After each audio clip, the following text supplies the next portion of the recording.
welcome to Infocus. I'm your host, Adil Sabir, joining you from Pakistan's federal capital, Islamabad. Afghanistan has been often called or described as a graveyard of empires.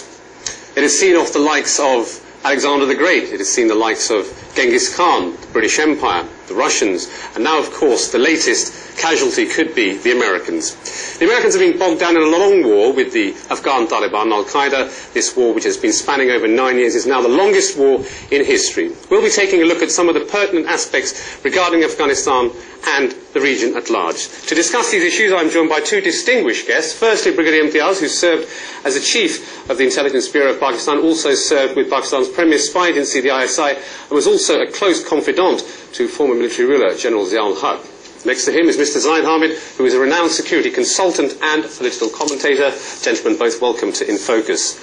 I want to start with you, Brigadier Imtiaz. Of course, it's an open secret that the Mujahideen was supported by the CIA using Saudi Arabia's money and Salafi Wahhabi ideology vis-à-vis Osama bin Laden and also vis-à-vis Pakistan's ISI during the Soviet war, particularly during the reign of General Zaid Hamid. After that, post the withdrawal, we've seen that there was a lot of support for Gulbuddin Hikmatyar, who was a warlord, who a lot of money was channeled through at the time and was supported by Pakistan unequivocally, particularly the ISI. But then, around about 1994, the Pakistani establishment started focusing towards the Taliban. My question is why? First of all, I would like to draw your attention to the Geneva Accord.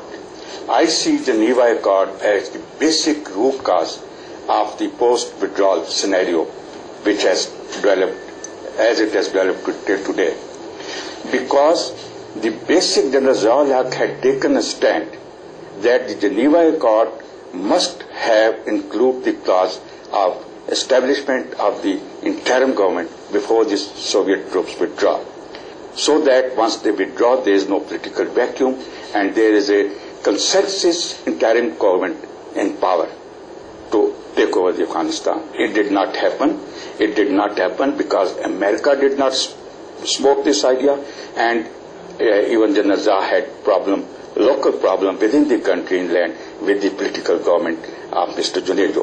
Mr. Junaid had divergent views on this subject, and as a result, finally, I will not go on to the mechanics which took place, but finally, General Zaid withdrew his position on this issue, and the Geneva Accord was signed.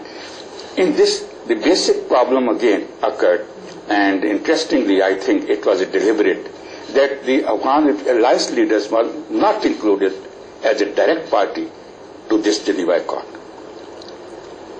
And it was basically signed between the two parties. In 91 onward, Taliban started to emerge as a force. And gradually, rather very fastly, they tried to appear. In fact, they appeared logically a very gigantic force to take over Afghanistan.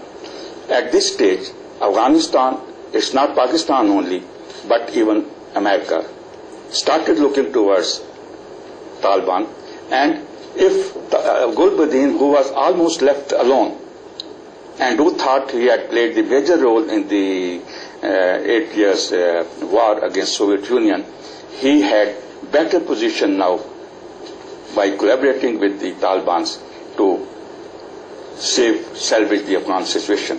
Right. So let me just quickly bring in Mr. Zaid Hamid. Of course, there's always this talk about Pakistani establishment meddling in Afghanistan, and it has been for so many years. Recently, we've seen some rather bizarre reports being published in the West, particularly Amnesty International published a report, then we saw the London School of Economics report, then we saw the RAND report, which categorically state that the Pakistani ISI is directly involved in meddling with the Taliban, is playing a double-edged sword.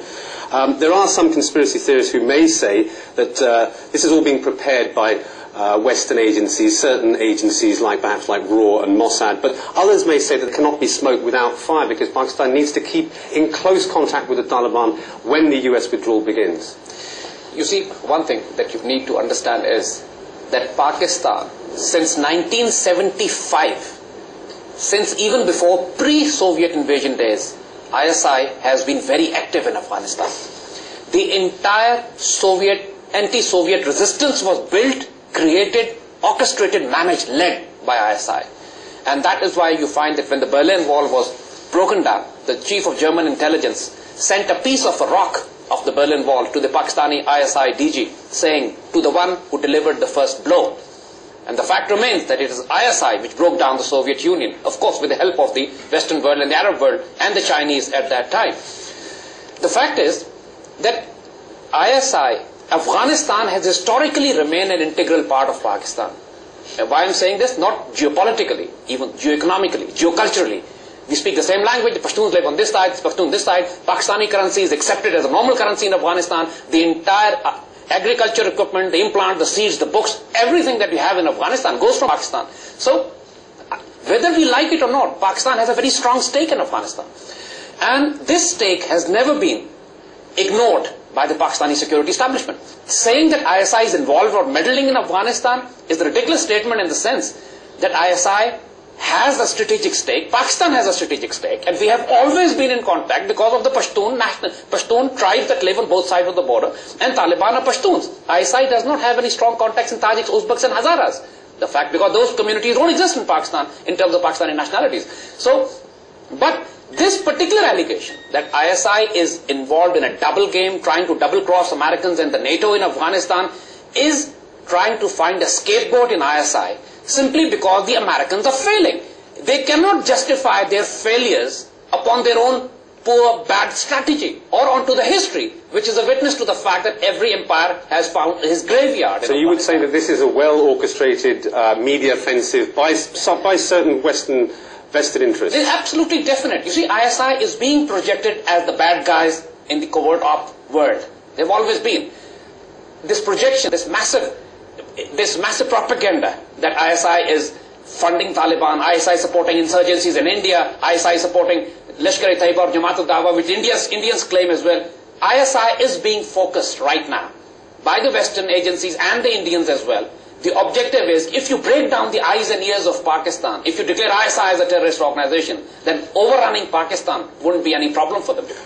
Brigadier Imtiaz, very quickly, why is it that when these kind of allegations are levelled against the ISI, why is it that, I mean, up until recently, up until last week, we've heard that the Pakistani army spokesman deny these kind of reports and rubbish them and saying that this is just an attempt to try to interfere with the new Pakistan-United States relationship, this very close nexus?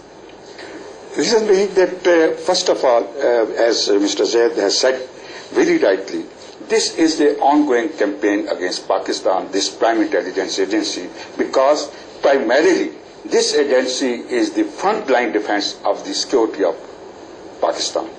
And it has already played a very vital role in discharging its duties and proving its value in the national security perspective.